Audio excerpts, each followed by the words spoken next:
So in this video we're going to be looking at a bit of a showcase for Lisa, the past version with max link slots, using a couple of different builds. The first build we're going to be using is one where we don't use a Yuki, so this way we get to keep our focus. We're going to be replacing it with a hollow bait.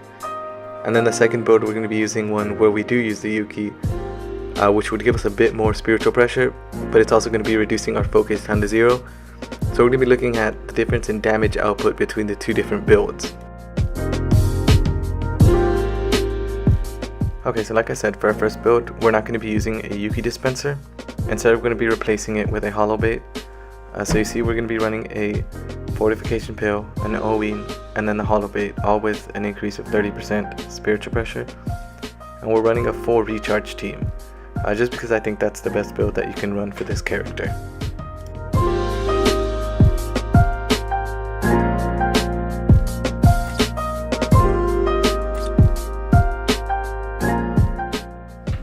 Now we're going to be running the Eisen rate just so we can take advantage of both the attribute advantage as well as the killer.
So for our second build, we are going to be using a Yuki dispenser, and this will reduce our focus down to 0, but it will give us a 20% higher increase in our spiritual pressure. Like I said, we've got the same links. I'm going to be running the same rate, so let's take a look at the damage output from this build.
Okay, so just in case it was kind of hard to tell, I've got a couple of screenshots here. As you can see, one is with focus and one is without focus.